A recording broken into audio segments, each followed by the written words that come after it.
이제 교재를 어디를 펼쳐 놓으시느냐면요. 백쪽입니다. 이 파트를 어렵다고 생각했는데 해보니까 별로 안 어렵다, 그죠? 당연하지. 이제 알 건데.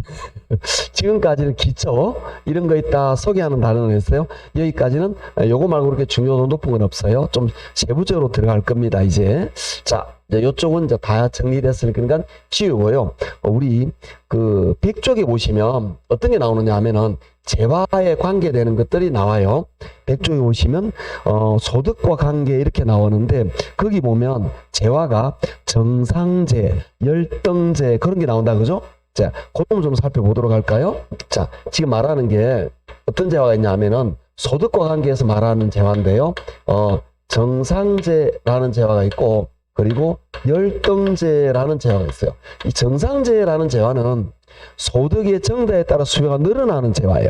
소득이 늘어날 때 정상재 어떤 관계냐면은 이렇게 소득이 늘어가면 수요가 늘어가요.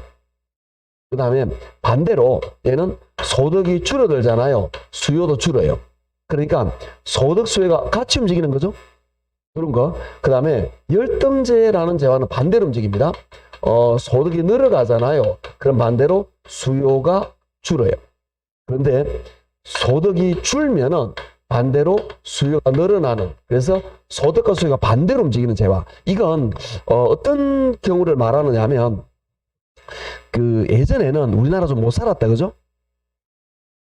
소득이 낮았을 때는 예를 들어서 여러분이 필요하는 소득 증가에 따라서 소득에 따라 어떤 재화가 많이 필요하고 많이 필요 없으니 그런 것들이 있어요. 예를 들어서 우리가 내가 소득이 늘었어요.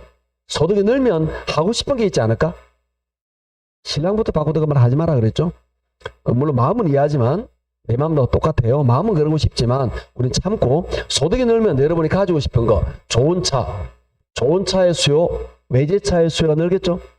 우리나라가 옛날보다 외제차의 비율이 높아지고 있죠, 지금? 소득이 늘어서 그래. 30년 전에 비하면 많이 늘었다, 그죠? 그 다음에, 예를 들어 벽면, 우리말로 얍실한 텔레비전, 소득이 늘면 그런 얍실한 텔레비전 늘었죠? 집주마다 그런 게 생겼다, 그죠? 우리 예전에, 갓 결혼했을 때는 기억나잖아요. 흑백은 아닌데, 두툼한 거, 뒤에 들어가지고, 허리 아파, 그거. 들어봐야 되는데 그거 하여튼 고 텔레비전 그런 것들이 하는 거. 지금은 얍실한 텔레비전. 그래서 소득이 늘면 그런 수요가 늘어요. 이해하시겠죠? 그런데 내가 이 열등제는 뭐냐, 소득이 늘면 내가 예를 들어서 25년 된 똥차 그러면 사겠냐고? 안 사겠죠? 소득이 늘면 25년 똥차를 안 사고 벤츠를 산다고. 소득이 늘면 오래된 흑백 텔레비 안 사고 좋은 TV 산다고. 그러면 얘는 정상재는 건 뭐냐? 여러분 소득이 늘었을 때 가지고 싶은 대부분의 재화, 좋은 차, 좋은 집, 좋은 옷, 그겁니다. 열등재는 뭐냐? 요즘은 거의 없어요. 근데 옛날에 있었어요. 저희 입학할 때 초등학교 갈 때 신었던 고무신. 우리가 고무신 신고 싶은 거 신는 건 아니잖아. 그죠? 그리고 동남아 지역에 가잖아요. 여행을 가면 아직도 타이어를 모양을 본딴 그 슬리퍼가 많이 신고 다녀요. 안 가봤구나. 가면 그렇게 됩니다. 물론 도시 지역 말고 외곽지에 가면 농촌 지역 아직도 폐타이어 잘라가지고 그렇게 해서 신고 다니시는 분도 많이 있어요. 우리 60대 생각하시면 되는 거예요. 그런 것도 있다. 그래서 이런 것들은 이거는 열등제라는 거죠. 즉 고무신 이런 것들은 소득이 느니까 안 해요. 근데 옛날에 왜 신었느냐? 옛날에 소득이 없으니까 신었다 이런 이야기입니다. 그래서 우리가 행편이 좋아지면 가지고 싶은 거 그게 정상제고요.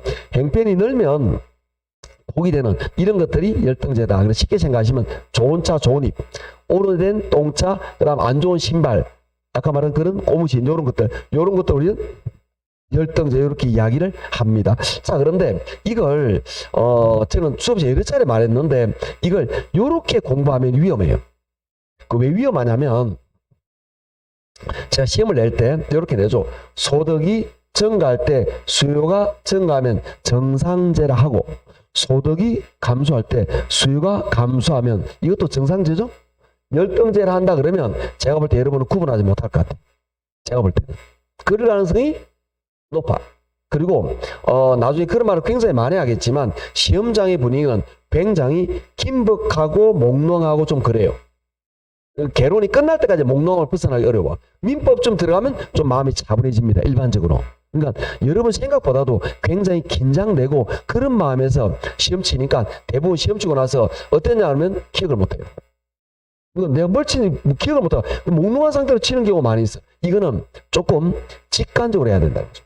내가 논리적으로 생각하는 게 아니라 약간 직관적으로 풀 가능성이 굉장히 높아요. 특히 개론 앞에 20문제 정도는 그런 가능성이 높기 때문에 얘도 명확하게 암기해야 됩니다. 이런 논리적인 생각보다 명확하게 암기하는 게 효과적인데 어떻게 암기하냐 방향을 볼 거예요.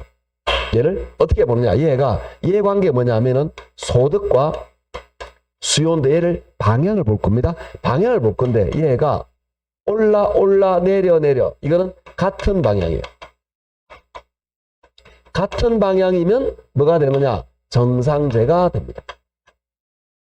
그런데 얘가 올라가면 내려오고 내려오면 올라간다. 얘는 뭐냐? 반대 방향입니다. 반대 방향이면 열등제가 된다. 요걸 외우셔야 돼요. 요거 외우셔야 됩니다. 자, 소득 수요가 같은 방향? 정상제. 반대 방향? 열등제. 소득 수요를 봅니다. 소득 수요가 같이 방향이 움직여요. 그럼 뭐죠? 정상제. 반대 움직이면 열등제. 이렇게 외우셔야 돼. 이렇게 하면 안 돼. 그러면 틀릴 가능성이 존재한다라는 겁니다. 그래서 딱 암기하십니다. 요것도 마찬가지 우리 교재 101쪽에 요걸 적어 놓으셔야 됩니다. 101쪽에 적어 놓으셔야 되는데 그러면 여기서 의문점이 생깁니다. 어떤 의문점이 생기게 되느냐 하면은 선생님 그럼 아까 이 공부한 내용 중에서 여기에 소득이 늘면 수요가 증가한다 그랬잖아요. 반드시 그런가요? 반드시는 아닙니다. 소득이 증가할 때 소득 수요가 지금 어떻게 움직이고 같은 방향 반대 방향? 같은 방향이죠. 그럼 요건 뭘 가정하느냐? 정상제를 가정하는 거예요. 무슨 말이냐? 소득이 증가할 때 반드시 수요가 증가하는 건 아니고 소득이 증가하면 대체적으로 수요가 증가하는 겁니다. 일반적으로. 왜? 대부분의 재화는 정상제니까. 아시겠죠? 그렇게 보시면 됩니다. 그래서 요거는 정상제를 가정합니다. 그래서 나중에 요쪽 관계가 문제가 나오잖아요. 그러면 재화는 정상제를 가정한다. 이런 지문이 붙어요. 그렇게 붙지 않으면 이 답이 반대가 됩니다. 아셨죠? 그렇게 보시면 됩니다. 자, 이렇게 해서 참고적으로 봤고요. 자, 두 번째. 그게 우리 교재 어딨냐? 100쪽에 보시면 정상제 열등 이런 말이 나옵니다. 그 다음에 오른쪽에 101쪽을 볼 거예요. 101쪽에 보면 이제 뭐가 나오느냐 하면 대체제라는 재화와 그리고 보완제라는 재화가 나옵니다. 대체제 하는 재화가 있고 보완제라는 재화가 있는데 대체제는 쉽게 말하면 경쟁관계에 있어요. 서로 경쟁관계에 있습니다. 어떤 대부분 대체제를 말할 때 콜라 사이다를 이야기를 많이 합니다. 콜라 사이다는 서로 반대 관계에 있는 거죠. 콜라 먹으면 사이다 안 먹고 사이다 먹으면 콜라 먹고 이런 관계에 있다고 보시면 됩니다. 여러분이 예를 들어서 피자 같은 거 먹을 때 막 이렇게 탄산이 막 땡기고 그러지 않나요? 꼭 필요하잖아요. 이런 게 피자에 탄산이 땡기는데 아무래도 좀 맛있지만 느끼하니까 굉장히 탄산이 당기는데 이때 피자 먹는데 콜라 시켰어. 콜라가 없대. 그러면 다른 거 환타나 미란다 이렇게 하지 않을까? 네, 그때 콜라, 환타, 미란다는 대체 관계에 있는 재화. 즉 이때 콜라 대신에 환타나 대체제를 사이다를 대신할 수 있다. 이 관계를 대체제라고 이야기합니다. 서로 경쟁되는 거. 요거 먹으면 요거 안 먹어요. 그런 느낌입니다. 보완제라는 거는 함께 소비됩니다. 함께 소비될 때 효용이 높아지는 재화들을 말합니다. 그래서 요런 함께 소비할 때 예를 들면 우리가 남편 옷에 단추가 떨어졌어. 그러면 좀 어떤 마음을 가져야 될까? 단추 달아줘야지. 그런 생각 안 하는구나. 좀 해주세요. 단추 달아줘야지. 그래서 바늘을 샀어. 바늘만 가지고 되나요? 실도 있어야 되겠네. 바늘과 실 이런 것들이 보완제갑니다. 바늘 있으면 실 있어야 되겠죠? 또 샤프하고 샤프심 이런 거, 이런 관계도 서로 보완 관계 있습니다. 샤프가 팔리고 나면 좀 이따 샤프심도 많이 팔리게 되어 있는 거죠. 복사용지하고 복사기하고 복사용지 이런 것들도 서로 보완 관계에 있다. 이렇게 보시면 됩니다. 자, 별로 어렵지 않은데 예를 들어 보도록 할게요. 자, 대체제 예를 들어 보겠습니다. 제가 커피하고 커피 관계를 가지고 하는 게 별로 커피하고 서로 대체 관계에 있는 게 녹차를 일반적으로 많이 합니다. 그래서 예를 들어 우리 식사를 했어요. 식사하면 요즘 식사 끝나면 좀 커피숍에 많이 가잖아요. 커피숍 가면 물어보잖아. 커피 할래 뭐 할래? 이렇게 나는 커피, 나는 녹차 이렇게 말하지 않을까? 그럼 둘 다 먹는 사람 없잖아.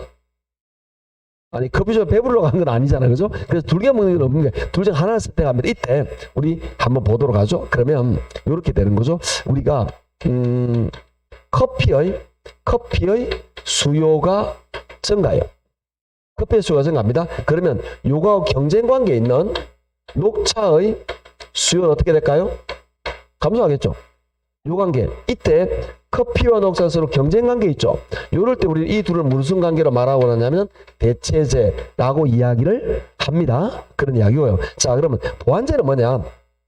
우리가 요즘은 아니지만 예전에는 커피 먹을 때 타 먹는 게 있잖아. 뭐가 있었죠?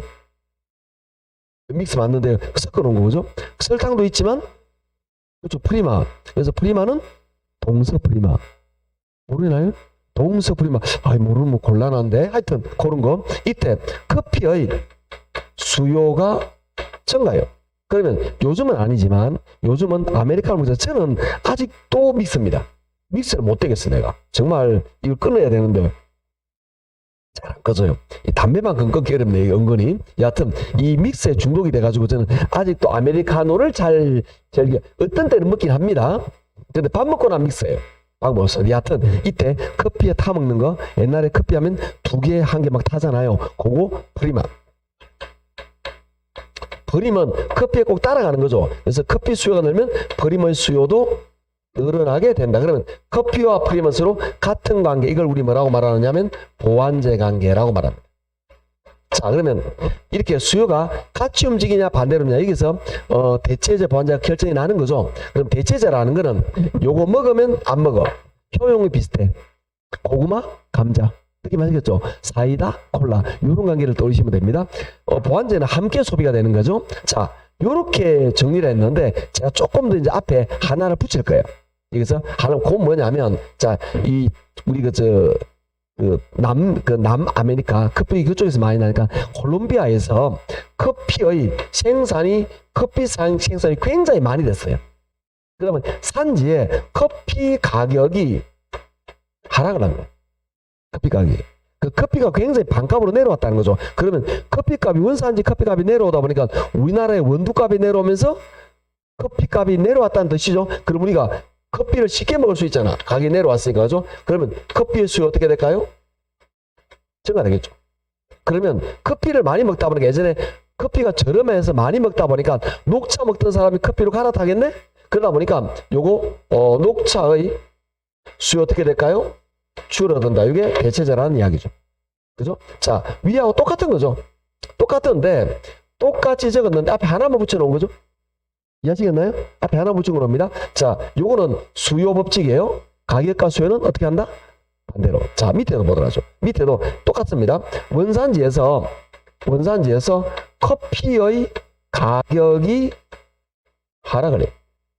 커피값이 떨어졌다는 겁니다. 그러면 사람들이 커피값이 떨어지니까 커피에 대한 수요 어떻게 될까요? 증가하겠죠. 그러다 보니까 이제 따라서 버림의 수요가 어떻게 될까요? 증가되는데 이게 보완제 관계죠. 이것도 위하고 똑같이 적어놓은 거예요. 앞에 가격만 붙여놓은 거죠. 자, 문제는 시험 문제 어떻게 나오느냐가 중요합니다. 시험 문제 나올 때 어떻게 나오느냐 하면 여러분 생각과 달리 위에가 아니고 요 밑에가 시험 문제로 나옵니다. 요게 시험 문제로 잘 나와요. 잘 나오는데 요렇게 안 줘요. 어떻게 하느냐면은 문제에서 이 부분을 생략하고 문제를 줍니다. 요 부분을 생략하고 커피 가격이 하락할 때 녹차 수요가 감소했다면 무슨 제 이렇게 물어본다고. 이해하시겠죠? 그래서 이걸 여러분은 문제 나오는 대로 암기를 하셔야 되는 거예요. 그 무슨 이야기냐? 여러분이 계록 문제나 대부 문제 안 풀리는 원인 중에 하나가 그거예요. 내가 이해는 했는데 문제가 안 풀리는 거는 문제 나오는 형태로 공부를 안 해서 그래. 그렇게 공부를 해야 돼요. 그래서 이거는 어떻게 하느냐? 요걸 외워요. 어떻게 외울 거냐 하면은 우리 이렇게 외웁니다. 재화를 잘 안 지키네. 재화를 2개를 줍니다.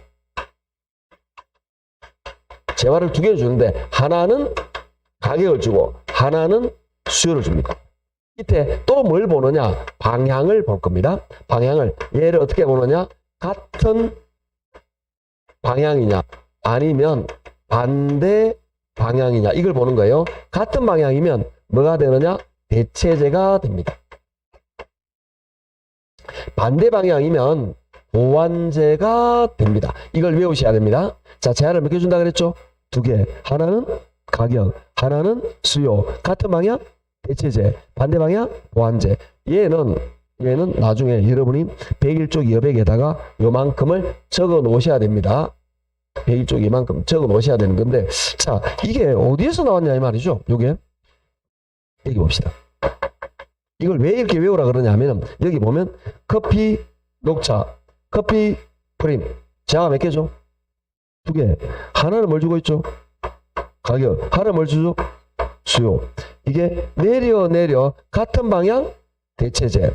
내려 올라 반대 방향. 여러분의 갈등이나 이해 안 되는 거 이해가 됩니다.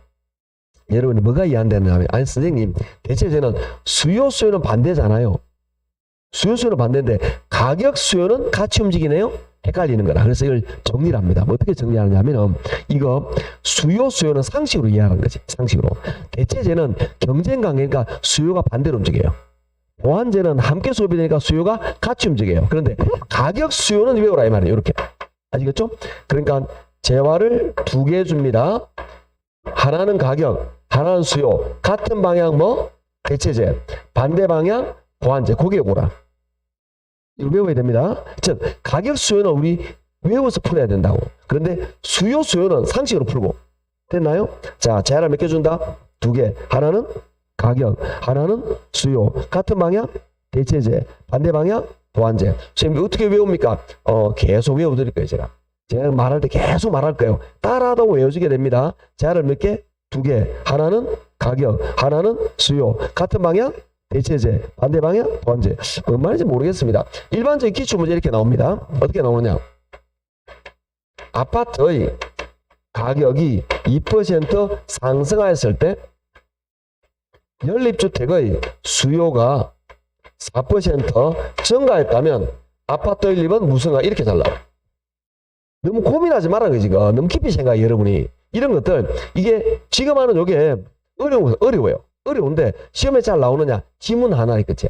단독 문제하고 지문 하나라. 이 중요하지 않은 게 너무 시간을 많이 들입니다. 간단하게 외우세요. 이거 어떻게 하느냐? 아파트 연립. 자, 몇 개죠? 2개. 하나는 뭘 주죠? 하나는 뭐? 가격 수요인데 방향 봅니다. 올라 같은 방향이죠. 답은 뭐? 끝. 그게 요거라는 이야기야. 이렇게 할 거라는 이야기야. 이렇게. 그럼 이 문제 이렇게 짜면 계속 이렇게 풀면서 내가 외워 나가는 거예요. 이걸 그렇게 하면 되는 거니까 너무 깊이 너무 열심히 하지 말라는 거지. 이게 제가 대체제 보완제를 설명을 하잖아요. 대체제를 설명하면 할수록 꼬여들어. 그런 게 있어요. 뭔가 즉 물론 제가 이해를 시키기 위해서 자꾸 말하는데 이거에 대해서 그렇게 많이 하면 선생님들이 그렇게 해요. 이걸 이렇게 설명하는데 이해 못하잖아. 또 이렇게 한다? 이렇게 한다고. 근데 이해가 계속 안 돼가. 거기에 오라. 왜? 꼬여 있거든. 3단계로 꼬여 있거든. 이걸 풀면 풀수록 이게 더 이해가 어려워요. 그래서 이런 경우는 그냥 단순화시켜서 외우세요. 그냥. 그리고 외워놓고 다는 건데 외워놓고 문제를 풀다 보면 문제 풀다 내 스스로 느낀다. 선생님이 말해서가 아니고 내 스스로 그걸 느낀다고. 그걸 나중에 왜 그런지. 그래서 이걸 외워서 풉니다. 자, 결론. 대체제 보완제는 수요는 상식으로 푼다. 됐죠? 대체제는 수요가 반대. 보완제는 수요 같이 이게 상식입니다. 그런데 가격 수요는 외웁니다. 가격 수요는 같은 방향 대체제, 반대 방향 보완제. 다시 가격 수요는 같은 방향 대체제, 반대 방향 보완제. 자, 여기서 나온 요거예요. 여기 봅시다. 같은 방향 대체제 그랬잖아. 여기 봅시다. 자, 이게 뭔? 요거죠? 대체제인데 가격과 수요가 올라 같은 방향 뭐죠? 대체제. 그럼 여기 봅니다. 가격과 수요가 내려 올라 반대 방향이니까 뭐죠? 이렇게 나오고. 결국 뭐냐? 얘는 여기에서 나온 걸 말하고 있다. 요런 이야기예요. 여러분이 요걸 외웠잖아요. 그럼 요걸 안 봐도 됩니다. 그러면 공급은 어떻게 됩니까? 공급은 수요하고 반대예요. 근데 이건 공급의 대체제 보완제는 수요의 대체제 보완제와 다른 건데 시험에 나온 적이 33년 동안 한 번도 없습니다. 그 이유는 뭐냐? 이거는 수요의 대체제 보완제는 우리가 찾기가 쉬워요. 예를 들어 볼까요? 자, 예를 들어서 여러분이 아파트를 살라고 말했어. 아파트를 살라고 생각했어. 그런데 아파트 가격이 올라가야 되는데 아파트 가격이 비싸요. 아파트 살라 그러는데 아파트가 비싸. 그러니까 여러분 아파트 40, 50만 하면 어떻게 돼? 줄겠죠. 대신에 오피스텔 연립 수요가 늘겠죠. 그럼 아파트와 오피스텔은 서로 대체 경쟁 관계가 되는 거예요. 이런 느낌 이해하시겠죠? 그게 일반적으로 나타난다는 거라. 부동산은 그래요. 보완제도 마찬가지입니다. 어떤 개념이냐면 여러분이 촌에 있는 집을 하나 샀어요. 근데 집만 있으면 허전하잖아. 조그마한 텃밭을 같이 샀다? 그러면 둘은 보완 관계가 되겠죠? 어느 중에 그런 관계가 되는 거라. 이거는 있어. 그런데 공급에는 대체적 보완제를 예를 들 수가 없어요. 물론 일상 경제자원에 얘가 나옵니다. 근데 부동산에는 얘가 없어요. 말을 예를 들 수가 없는 거지 이게. 예를 들어서 우리가 공급의 대체적 보완제는 그러면 우리 회사가 가구 회사예요. 경제에서 우리 회사가 가구 회사면 가구 만들다가 가구 안 팔려. 가구에서 책상으로 갈아탈 수 있을까요? 비슷하잖아. 이게 공급의 대체제예요. 그런데 우리가 부동산을 건설회사에서 아파트마다 다 잘 안 돼요. 그것도 공식과 모든 방법이 다르다는 거죠. 그뿐만 아니라 이 보완제를 예를 들기 굉장히 어려워요. 부동산에서는. 그래서 예를 들면은 이 공급의 보완제 이런 것들은 우리 회사가 도축회사예요. 그럼 우리가 주 생산하는 거 뭐냐? 소고기면 그러니까 고기를 생산하겠죠. 근데 부산물로 나오는 게 뼈나 가죽이 나오겠죠. 이게 공급의 보완제예요. 그런데 부동산에서는 부동산 건설을 하다가 부산물로 나오는 게 뭐가 있죠? 없잖아 이게. 그 예를 들 수가 없는 게 이게. 근데 부동산학은 경험과학이에요. 즉 사회현상 연결돼야 돼. 이론만 가지고 되는 게 아니라는 거죠. 이론만 가지고 이게 현실하고 연결되지 않으면 실용과학이라는 거죠. 부동산학은. 그러니까 그런 게 안 된 걸 예를 들 수 없으면 문제 내기 어려워요. 그러다 보니까 얘가 지금까지 시험에 나온 적이 없고 앞으로 나올 가능성은 없어요. 뭐라고 생각하시면 되느냐? 얘하고 반대. 얘는 시험에 잘 나옵니다. 얘는 요거. 느낌 아시겠나요? 자, 요렇게 간단히 보시면 됩니다. 그래서 우리 100일 쪽에 교재는 요거에 관한 설명입니다. 요렇게 해서 우리는 신나게 봤고요. 자, 이제 나머지는 안 보셔도 됩니다. 쭉 공급도 했고 쭉 넘어갑니다. 쭉 했고요.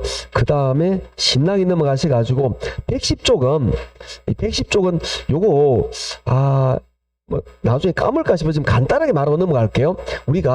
제가 옛날에 탄력, 비탄력 기억나나요? 그걸 처음 오신 분은 좀 이따 나중에 연결시키면 되는데 좀 이따 다시 합시다. 이거는 다시 돌아와서 할게요. 110쪽은 제가 까먹으면 나중에 좀 이야기 주시기 바랍니다. 다시 돌아와서 하도록 합시다. 자, 이제 우리는 111쪽으로 넘어가도록 하죠. 자, 111쪽에 갑니다. 111쪽에 나와 있는 내용들은 어떤 내용을 다루고 있느냐 하면은 이게 이제 균형이라는 거죠. 균형. 지금 다루고 있는 111쪽에 나와 있는 균형이라는 거는 뭘 말하느냐 하면 우리가 수요 공급은 언제나 만나게 되어 있어요. 그래서 우리가 배웠던 걸 좀 생각해 볼까요? 자, 이렇게 하면 이게 무슨 곡선이죠? 수요. 요러면 공급. 우리가 배웠다 그죠? 수요는 반비례한다. 그 다음에 공급은 비례한다. 이 만나는 점이 균형점이라 그럽니다. 이때 우리는 이 쭉을 가격이라고 말하고 여기가 수요량 공급량이 나타나는데 이 균형점에서 나타나는 가격, 이 가격을 균형가격이라고 말합니다. 해볼까요? 균형가격. 이 양을 균형 따라합니다. 균형량. 그래서 이때의 가격을 우리는 균형가격 이렇게 말하고 이때의 양을 균형양 또는 균형거래량이라고 말합니다. 근데 문제는 뭐냐? 문제는 이렇게 하면 결정됐는데 일단 여기까지를 먼저 보도록 할 건데요. 111쪽에 보시면 균형은 수요량과 공급량이 같은 지점이다. 밑줄. 초과 수요, 초과 빈도 몰라도 됩니다.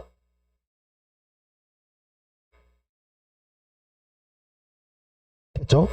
자, 이렇게 된 상태인데 우리가 이제 그 균형은 결정이 났어요. 그런데 이 균형이 가만히 있으면 좋겠네요. 움직여요. 그게 오른 넘깁니다. 113쪽으로 넘어가게 될 겁니다. 113, 114 이런 것들 지금 다루게 될 겁니다. 여기서 다루고 있는 내용이 뭐냐? 균형이 교재가 좀 뒤죽박죽되어 있으니까 지금 제 말하는 걸 먼저 우선 들어야 됩니다. 이게 무슨 이야기냐? 이렇게 한 번 이렇게 균형이 결정 났는데 계속 그대로 했으면 좋겠는데 변해요. 이게 어떻게 변하느냐? 자, 시장 상황이 변합니다. 시장 상황이 변하는 거는 시장에는 누가 있죠? 두 명이 있는데 시장에 누가 있을까요? F 좋겠어. 수요와 공급이 있는 겁니다. 즉 시장이 변한다는 것은 뭐가 변하는 거죠? 수요와 공급이 변하는 거. 그러면 수요 공급의 변화는 수요 증가가 있고 수요 감소가 있죠. 이해하시겠죠? 공급 변화도 마찬가지. 공급 증가가 있고 공급 감소가 있다 이런 이야기예요. 그럼 요 변화들을 지금부터는 차례대로 한번 알아보자라는 이야기입니다. 요 변화는 어마무시하게 중요한 겁니다. 이 변화 어떻게 되느냐라는 건데 수요 증가는 원래 수요 공급에서 균형점이 있었어요. 있는 상태에서 지금 뭐가 됐느냐? 수요가 증가했어요. 자, 앞에 배운 거 생각하셔야 됩니다. 이게 수요 곡선이죠. 수요 증가, 수요 감소. 요렇게 되면 수요 증가가 되겠죠. 자, 그러면 요렇게 됐다는 게 뭔지를 이해를 해야 되는데 먼저 요 균형점이 요 점으로 이동했네요. 그럼 어떻게 되냐? 위로 갔다가 오른쪽 갔네요. 위로 갔다. 그 말은 뭐냐? 위로 갔단 말은 가격이 올라갔다. 상승했단 말이죠. 그 다음에 오른쪽 갔단 말은 거래량이 올라갔다. 즉 가격도 올라가고 양도 올라갔다. 이런 이야기입니다. 자, 이건 이론적으로 이해가 가능합니다. 그래서 이걸 어떻게 이해하시면 되느냐? 여러분이 살고 있는 동네가 있어요. 이 동네가 인기가 좋아. 갑자기 여러분 동네에 뭔가 예를 들어서 공원이 좋은 게 만들어진 거라. 그러면 사람들이 막 우리 동네 살고 싶어 해서 들어오겠죠. 그러면 우리 동네 주택에 대한 수요가 증가하겠죠. 우리 집값 어떻게 될까?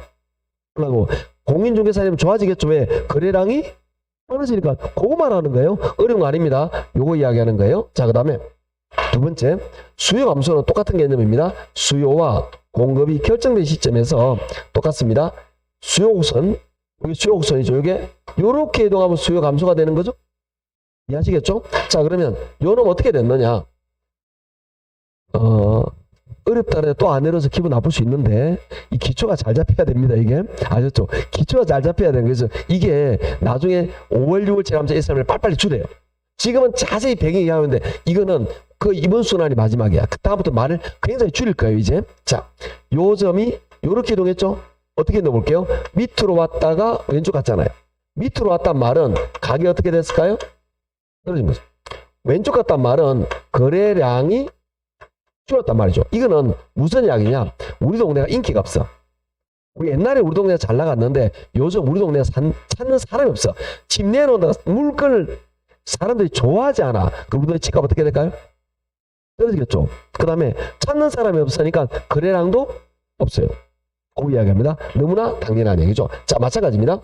수요, 공급 요렇게 균형점 있는 상태에서 이제 공급입니다. 공급이 증가된단 말은 오른쪽 이동하면 공급 증가입니다. 됐죠? 공급 증가, 공급 감소 이렇게 되는 거예요. 그러면 어떻게 이동했는지 볼 겁니다. 요 점이 요렇게 이동했잖아요. 자, 밑으로 왔다가 오른쪽 갔죠? 밑으로 왔단 말은 가격이 내려왔다는 뜻이죠? 가격이 내려왔습니다. 오른쪽이란 말은 양이 어떻게 됐죠? 증가한다. 오른쪽이란 말은 거래량이 증가했다. 요런 뜻이 됩니다. 자, 어떤 느낌이냐? 우리 동네가 굉장히 그 핫한 지역이야. 사람들이 굉장히 좋아하는 동네인데 집을 짓지를 못해가지고 집값이 많이 올라갔었어요. 그랬다가 우리 동네 마침내 주택 물건이 예를 들어서 만 개 정도의 주택이 갑자기 공급이 됐어요. 그러면 올라갔던 집값이 좀 떨어지겠죠?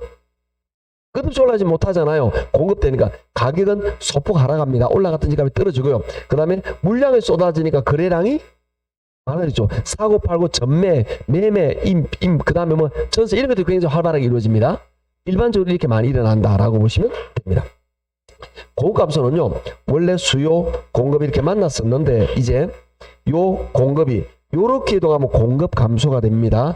요게 공급 감소인데 요 놈은 어떻게 이동하냐면은 요 점이 요렇게 이동했죠. 자, 볼까요? 위로 갔다가 왼쪽, 위아래를 먼저 했습니다. 위로 갔단 말은 가격이 어떻게 됐을까요? 올라갔죠. 왼쪽이란 말은 거래량이 어떻게 됐다? 줄었다. 이런 이야기입니다. 아시겠죠? 자, 요걸 말하는데 요거는 어떤 개념이냐? 우리 동네가 서울 강남이에요.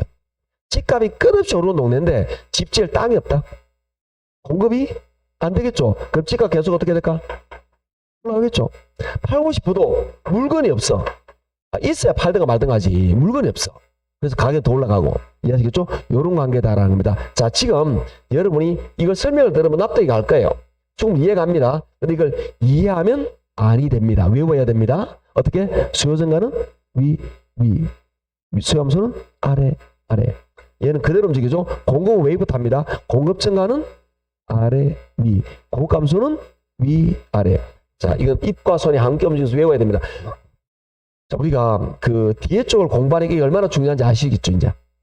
뒤에 정체 언어 계속 뒤에 나오잖아요. 요거하고 탈선 계속 나오잖아요. 이걸 명확하게 외워놓지 못하면 헷갈린단 말이에요. 명확하게 외워야 됩니다. 이해 안 돼 외워야 됩니다. 수요 증가는 위. 수요 감소는 아래. 웨이브. 공급 증가는 아래, 위. 고급 감소는 위, 아래. 다시. 공급 증가는 아래, 위. 고급 감소는 위, 아래. 됐나요? 이거 명확하게 앞에는 가격, 뒤에는 양입니다. 그래서 공급 증가는 아래, 위는 가격은 내려오고 양은 올라간다 이 뜻이에요. 자, 이게 우리 교재 113 그리고 114에 있습니다. 그런데 얘가 이제 시험 문제로 나온단 말이죠. 수요 공급의 변화로 시험 문제 나오는데 교재 내용이 좀 불편하기 때문에 지금 제 말한 걸 듣고 이제 이해를 하고 넘어가셔야 됩니다. 안 적어도 됩니다. 이건 1년 내내 이렇게 말하기 때문에 여러분은 이걸 외울 수밖에 없어요. 그런데 이게 어떤 개념인지를 지금 정리를 할 건데 그건 뭐냐? 우리가 시장 상황의 변화에 따라서 시험 문제 이렇게 나옵니다. 어떻게 잘 오느냐? 수요는 일정한 상태에서 공급이 증가한다 이렇게 나와요. 이때 우리 물어본 거는 뭐냐? P 가격과 Q 양의 변화를 물어봅니다. 보통 P는 가격이고 Q는 양입니다. 이 변화를 물어보는데 그러면 일정으로 볼 필요 없습니다. 공급 증가 어떻게 되죠? 아래 위. 그럼 아래 위 요게 답입니다. 우리 이렇게 메모해 놓으면 되는 거죠? 그러면 우리가 이렇게 하면 해결된 게 뭐냐? 가격이 어떻게 되고 내려오고 양은 올라갔다는 게 해결이 됩니다. 이거 찾으면 되는 거예요. 이런 것들을 찾으시면 돼요. 물론 이런 것들은 그래프를 그려서 풀어도 돼요. 자, 문제가 되는 게 있습니다. 어떻게 나오느냐? 이 문제가 되는 요인은 수요 공급이 동시에 변합니다. 이게 이제 문제가 되는 거예요. 수요 공급의 변화가 동시에 납니다. 예를 들어서 수요 증가와 공급 감소가 동시에 발생했습니다. 이때 요거는 네 가지 경우의 수가 존재합니다. 첫째, 수요 증가와 공급 감소에서 수요 증가가 더 큰 경우. 둘째, 수요 증가와 공급 감소에서 공급 감소가 더 큰 경우. 셋째, 수요 증가와 공급 감소의 크기가 동일한 경우.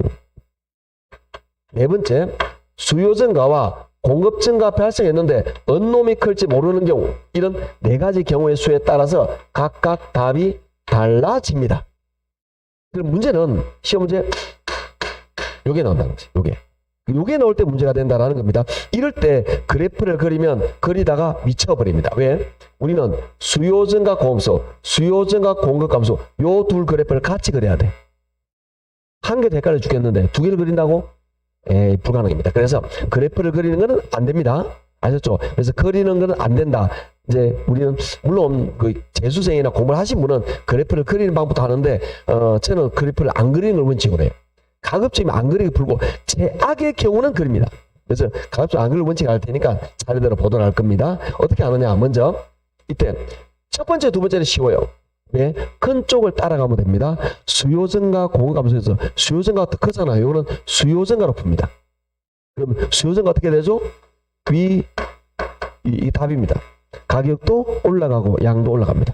자, 두 번째, 수요 증가보다 공급 감소가 커요. 요게 크죠?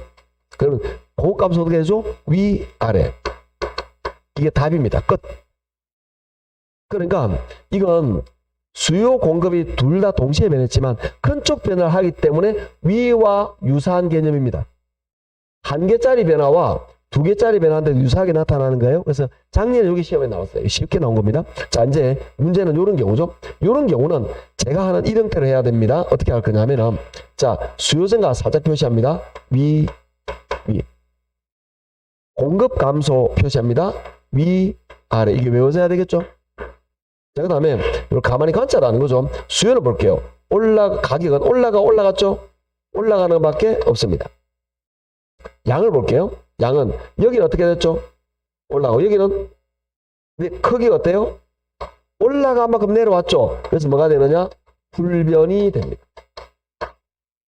변하지 않는단 말이죠. 그 다음에 밑에 봅니다. 얘도 똑같은 방법으로 푸시면 됩니다. 수요 증가 위 공급 감소 위 아래 표시해 놓은 다음에 자, 가격 봅니다. 가격 올라갔죠? 양을 봅니다. 양은 얘 보면 올라갔죠? 얘 보면 내려왔죠? 근데 모르잖아. 어떤 놈이 큰지 몰라. 답은 가격은 상승하고 양은 알 수 없다. 요게 답입니다. 그래서 지금 말하는 요게 우리 교재 114쪽의 중간 3번 수요와 공급이 동시에 변하는 경우 동그라미 1번 오른쪽에 동그라미 2번 가로 4번 요런 쪽에 나와 있는 것들이에요. 그래서 여러분은 이렇게 복잡한 표 그래프 다 있어요. 하나도 안 봐도 돼. 왜? 요것만 알면 돼. 이렇게 하시면 되는데 그럼 선생님 이게 시험은 어떻게 나오나요? 자, 이렇게 잘 나옵니까? 자, 시험 나온 걸 풀어보도록 하겠습니다. 왼쪽에 114쪽에 왼쪽에 기출 한번 볼게요. 주택의 수요와 공급이 모두 증가하게 되면 균형량은 증가한다. 이렇게 나와 있잖아요. 자, 이걸 우리식으로 그래프 그리면 안 됩니다. 우리식으로 풀어봅니다. 어떻게 문제를 푸느냐? 자, 이 문제를 볼게요. 이 문제는 수요 증가와 공급 증가가 동시에 발생했죠? 지금 다시 봅니다. 주택의 수요와 공급이 모두 증가하게 되면 이렇게 나와 있죠. 그런데 문제는 뭐냐? 얘가 큰지 뭔 말이 있어요? 이거는 뭐냐? 네 번째 말하는 거야. 수요 증가와 공급 증가 동시에 발생했는데 어느 놈이 큰지 몰라. 그 말하는 겁니다. 자, 그럼 어떻게 문제를 푸느냐? 간단합니다. 수요 증가 위 공급 증가 아래 위 이렇게 놓고 이제 분석할 겁니다. 우리는 자, 먼저 가격 볼게요. 가격은 얘는 가격이 컸죠. 올라갔죠. 얘는 가격이 내려왔죠. 얘가 크면 가격이 올라가는 거고 얘가 크면 가격이 내려가는 건데 어느 놈이 큰지 모르죠. 그래서 가격 변화는 알 수 없어. 양을 볼게요. 여기 양 어떻게 됐죠? 올라가죠. 여기 양 어떻게 됐죠? 올라가고 양은 올라갔습니다. 그럼 이 문제의 정답은 뭐냐? 가격 변화는 어떻고? 알 수 없고 양은 증가. 이게 답이에요. 근데 오른쪽에 봅니다. 균형량은 증가했다. 맞죠? 가격 별로 언급이 없으니까 그래서 이게 동그라미 되어 있는 거예요. 이런 정도로 나온다라고 이해하시면 됩니다. 자, 우리는 균형은 이렇게 나타낸다라는 이야기입니다. 물론 여러분의 제가 마음은 충분히 이해합니다. 쉽지 않다는 걸 알고 있어요. 그런데 이렇게 된다라는 이야기입니다. 자, 이 대목에서 여러분 힘들겠지만 계산 문제를 하나 풀 거예요. 분위기 점점 안 좋아지네. 계산 문제를 풀 건데, 자, 지금 계산 문제는 요거는 예전에 우리 다 적었죠? 그죠? 그래서 새로 오신 분은 앞에 분 교재보고 적으시면 됩니다. 아셨죠? 자, 요거는 적으시려면 요 이제 지우겠습니다. 요거는 이야기 됐으니까 지우고요. 우리가 작년 계산 문제를 한번 풀어볼 거예요. 작년인가 재작년인가? 교재 112쪽으로 가도록 하죠. 작년 문제네요. 112쪽에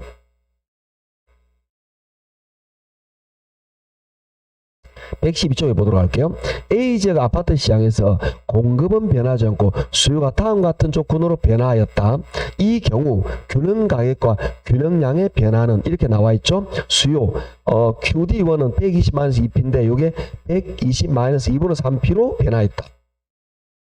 이런 이야기를 그 다음에 공급은 그 QS는 2P-20으로 그대로 있다라고 보시면 됩니다. 자, 그럼 얘는 어떤 변화인지를 우리가 지금 이 그래프로는 빨리 판단이 잘 안 되긴 합니다. 오늘 수요증가인데 어떤 개념이 간단하게 개념을 정리할게요. 그래프 안 그려도 되지만 그래프를 안 그려도 됩니다. 그렇지만 개념을 좀 익히기 위해서 정리하는 거예요. 자, 어떤 내용을 알고 싶으냐면 우리가 원래 수요와 공급이 있었어요. 그럼 이게 원래 있던 게 QD1 요게 뭐냐면 QD1이 요게 120-2P 이렇게 된 거예요. 됐죠? 그 다음에 공급봅니다. QS는 EP-2, 요게 QS입니다. 요게 EP-2 이렇게 된 거예요. 됐죠? 그런 겁니다. 이 상태에서 우리가 수요가 변했어요. 수요가 변했는데 수요가 좀 헷갈리면 수요 증가 감소인지 판단이 안 됩니다. 지금은 아셨죠? 근데 결론적으로 수요 증가인데 수요가 요렇게 이동했어요. 수요가. 그래서 새로 이동한 QT2가 어떻게 되느냐? 120 마이너스 2분의 3 이렇게 된 거예요. 어려운데요? 자, 전혀 어려울 거 아닙니다. 이게 우리 뭘 하시면 되느냐 하면은 이런 문제가 나왔을 때 우리가 이 문제를 어떻게 다루면 되느냐라는 건데 먼저 요점의 좌표를 구할 거예요. 요점의 좌표를 구할 때 어떻게 하느냐? 요점의 좌표. 요거 말합니다. 요점의 좌표는 요거엔 요거하고 요거 얘와 얘를 같다라고 두고 풀면 요점의 좌표가 나와요. 이게 가르치면 그렇게 좌표를 하면 한번 풀어보도록 할게요. 먼저 이 둘을 같다라고 두고 풀면 어떻게 하느냐? C 이렇게 됩니다. 2P 마이너스 20은 요거 120 마이너스 2P 이렇게 됩니다.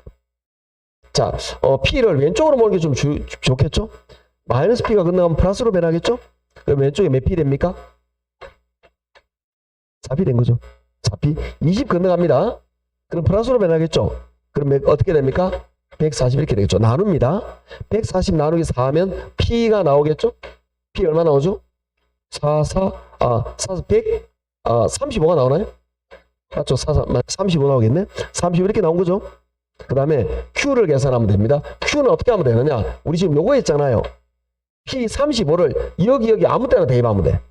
여기 대입해도 됩니다. 아셨죠? P35를 여기다 대입합니다. 그럼 2 곱하기 30하면 얼마죠? 70이죠. 70에다 20 빼면 얼마죠? 50이죠. Q는 이렇게 나오고. 이게 무슨 말이냐? 이게 이 점의 좌표가 그렇단 말이야. 이 점의 좌표가 지금 요 점의 좌표가 요게 P. 요 P는 가격은 35고 Q는 50이다 이 말이에요. 요 점의 좌표 요거다 이 말이에요. 됐나요? 이 상태에서 원래 있던 이 상태에서 공급은 그대로 있고 수요가 이동했죠. 그죠? 그래서 요 점의 좌표를 구할 거예요. 요 점의 좌표를.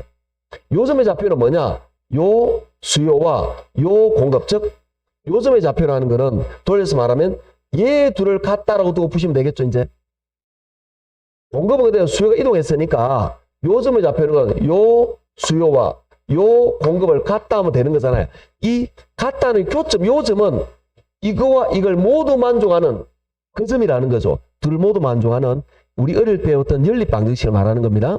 자, 이 둘을 같다라고 두고 보시면 됩니다. 그럼 요거 똑같이 보면은 위에 요거라도 됩니다. 2P 마이너스 20. 요거는 요거 120 마이너스 2분의 3P. 분수가 좀 어렵습니다.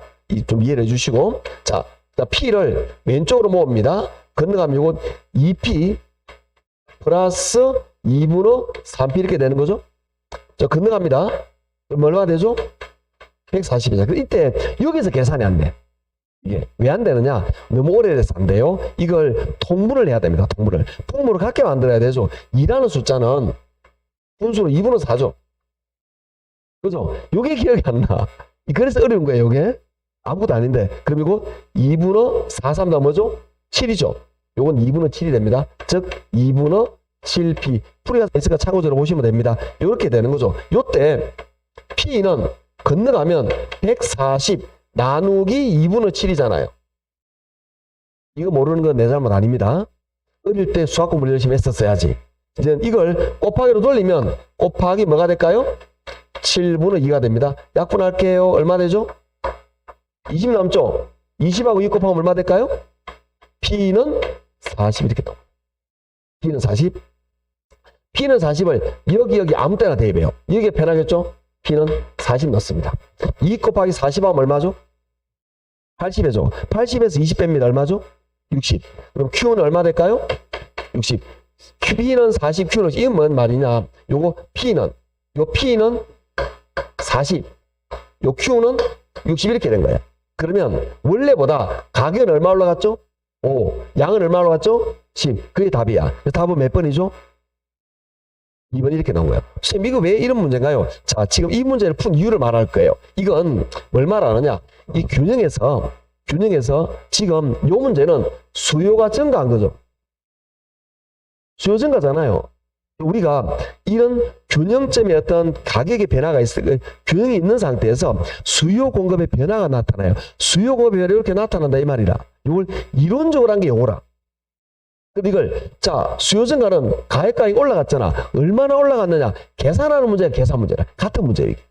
이게 같은 문제인데 이걸 이해를 하면 나중에 좋은 이유가 뭐냐면 자 지금은 이 문제가 여러분에게 논란 예측하지 어렵게 만든 문제가 주어졌습니다. 그런데 제가 이제 지금부터 수업을 하면 계속 이론과 계산을 같이 이야기를 많이 해요. 헷갈린다. 절대 헷갈리면 안 됩니다. 이걸 이해하기에 좋은 방법인 거예요. 왜 그러냐면 이 비슷한 문제가 나왔다고 가정을 해볼게요. 예를 들어서 여러분이 시험을 치러 왔는데 이렇게 나오는 거야. 뭐 공급은 QS는 예를 들어서 똑같이 120만에서 2P 이렇게 나왔어요. 공급이 아니고 참 수요인데 공급이 QS는 2P 플러스 20 이렇게 나와 있어요. 예를 들어서 중요한 게 대충 할 거니까 수요가 예를 가지고 뭐 QD가 예를 들어서 100 QD가 100 마이너스 3P 이렇게 나와 있는 그 상태에서 새로운 QD가 얼마 되느냐 하면은 200 마이너스 3P 이렇게 된 거예요. 자, 그럼 우리가 뭘 할 수 있느냐 하면은 어릴 때 걸 조금만 생각하시면 되는 거죠. 어떤 거냐면은 공급은 그대로인데 수요가 변했죠. 수요가 변했는데 우리 어릴 때 배운 거 요게 예전 어릴 때부터 Y 절편이에요. 그 뭐냐 Y축과 만나는 점이다 이 말이야. 쉽게 말하면 요게 Y축과 만나는 점 요거 100에 만나고 요건 얼마에 만나죠? 200 만나니까 수요가 증가했겠죠. 이 문제는 계산을 풀지 않았는데도 불구하고 나는 가격과 Y가 증가했다는 걸 알 수가 있는 거라. 이해하시겠죠? 그러면 만약에 그런 문제라면 이런 문제가 나오면 이 문제 112쪽은 전부 다 상승 증가니까 나쁜 놈이지. 그런데 본심이 이렇게 나오는 경우도 있지만 이걸 상승 증가 하락을 막 섞어 놓는다고 이렇게. 이해하시겠나요? 상승 증가 값을 막 섞어 놓는단 말이에요. 그때 나는 수요 증가를 알기 때문에 둘 다 가격이 어떻게 될까? 올라가는 걸 찾는 가격도 아니고 올라가는 걸 찾게 되겠죠. 그러면 답이 압축이 되는 거예요. 그 말은 무슨 말을 하고 싶었냐면 계산 문제인데도 불구하고 계산하지 않고 답을 거의 찾아낸다 이런 이야기예요. 이게 또 심지어 이렇게 줍니다. 문제 어떻게 주느냐? 친절한 문제를 내시면 이렇게 줍니다. 공급은 일정한데 인구 증가로 인하여 이렇게 나와. 인구 증가는 수요 증가다 감소다? 증가니까 요거죠. 그럼 가격과 양이 어떻게 될까요? 올라가겠죠. 그러니까 계산하지 말고 미리 답이 얼마 중에 나오는지 알 수 있다 이 말이에요. 즉 제가 하고 싶은 말은 요겁니다. 우리 지금 두 번째 우리 이 책을 나오고 있잖아요. 이때 목적은 여러 가지 있지만 뭐냐 계산과 이론을 같이 해야 돼요. 선생님 나 계산 안 할 건데 아닙니다. 이건 계산 문제인데도 불구하고 계산하지 않는 상태에서 이론적으로 정확하게 감을 잡으면 계산의 답을 얼추 찾아낼 능력이 생겨요 여러분이. 지금은 이 문제는 그렇지 않지만 일반적으로 문제를 많이 낸다고 나중에 기출 문제 풀면 그런 문제가 많이 있단 말이에요.